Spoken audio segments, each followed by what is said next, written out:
محترمہ صدر صاحبہ، مہمان خصوصی اور میرے ہم مکتب ساتھیوں، السلام علیکم ورحمۃ اللہ وبرکاتہ۔ آج میری تقریر کا موضوع ہے قرآن کی اہمیت۔ قرآن کی تلاوت سے دل کو سکون ملتا ہے، قرآن کی تلاوت سے دل کو سکون ملتا ہے، اندھیروں میں بھی نور کا چراغ جلتا ہے۔ یہی کتاب ہے جو رب کی پہچان دلاتی ہے، یہی کتاب ہے جو رب کی پہچان دلاتی ہے، یہی وہ رہنمائی ہے جو جنت کا راستہ بتاتی ہے۔ میرا عزیز دوستو، قرآن پاک اللہ تعالیٰ کا وہ انمول تحفہ ہے جو ہمارے نبی حضرت محمد صلی اللہ علیہ وسلم پر نازل ہوا۔ یہ کتاب قیامت تک لیے انسانیت کی رہنمائی کرتی ہے۔ اس میں زندگی کے ہر پہلو کے بارے میں واضح ہدایت ہے۔ قرآن صرف مذہبی کتاب نہیں بلکہ ایک مکمل ضابطۂ حیات ہے۔ اس کی تعلیمات پر عمل کرنے سے ہماری دنیا سنورتی ہے اور آخرت بھی کامیاب ہوتی ہے۔ میرے پیارے ساتھیوں، اللہ تعالیٰ قرآن میں فرماتا ہے اِنَّ هَٰذَا الْقُرْآنَ يَهْدِي لِلَّتِي هِیَ أَقْوَمُ۔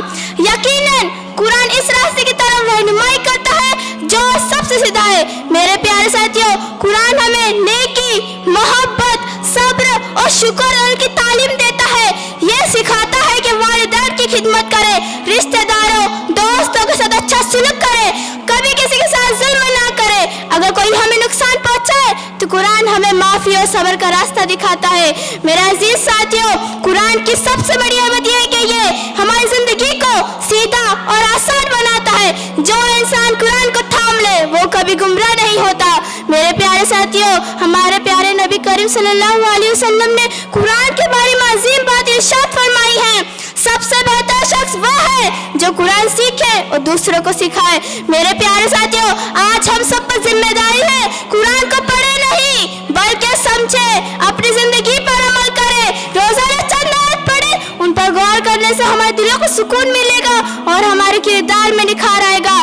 میرے پیارے ساتھیوں، آج کے دور میں نوجوان نسل موبائل، انٹرنیٹ، دنیاوی چیزوں پہ اتنے مصروف ہو گئے ہیں، قرآن پڑھنے اور سمجھنے کے لیے وقت ہی نہیں نکال پاتی ہے۔ لیکن یاد رکھنا چاہیے، اصل کامیابی یہ نہیں Facebook, Instagram, WhatsApp, video game, بلکہ اصل کامیابی قرآن کے ساتھ جڑنے میں ہے۔ میرے پیارے ساتھیوں، اگر آپ چاہتے ہیں ہماری زندگی کامیاب ہو اور ہمارے دلوں کو سکون ملے اور ہمارے مستقبل روشن ہو تو قرآن کے ساتھ تعلق قائم کرنا ہوگا۔ میرے پیارے ساتھیوں، اللہ تعالیٰ قرآن میں فرماتا ہے الا بذکر اللہ تطمئن القلوب۔ جان لو، اللہ کے ذکر سے ہی دلوں کو سکون ملتا ہے۔ میرے عزیز ساتھیوں، آج کی نسل اکثر پریشانی، بے سکونی، ڈپریشن کی باتیں کرتی ہے، لیکن حقیقت یہ ہے کہ یہ اصل سکون صرف قرآن کی تلاوت کرنے، اس پر عمل کرنے میں ہے۔ میرے عزیز ساتھیوں، اللہ تعالیٰ قرآن میں فرماتا ہے القرآن شفاء المشفیٰ۔ قرآن سفارش کرے گا اور اس کی سفارش قبول کی جائے گی۔ میرے عزیز ساتھیوں، آج کی نئی نسل کامیابی کے لیے شارٹ کٹ تلاش کرتی ہے، لیکن یاد رکھو، جنت کا راستہ سب سے بڑا آسان راستہ قرآن سے ہے۔ یعنی آج ہم قرآن کو پڑھیں گے، سمجھیں گے اور اس پر عمل کریں گے تو کل قیامت کے دن قرآن اللہ کے دربار میں کھڑا ہو کر کہے گا اے اللہ، یہ میرا قاری ہے، اسے جنت اور فردوس میں جگہ عطا فرما۔ میرے عزیز ساتھیوں، کامیابی ڈگری، دولت، شہرت نہیں بلکہ قرآن کے ساتھ تعلق جڑنے میں ہے۔ جو قرآن کا دوست بن گیا، قرآن اسے جنت کا راستہ دکھائے گا۔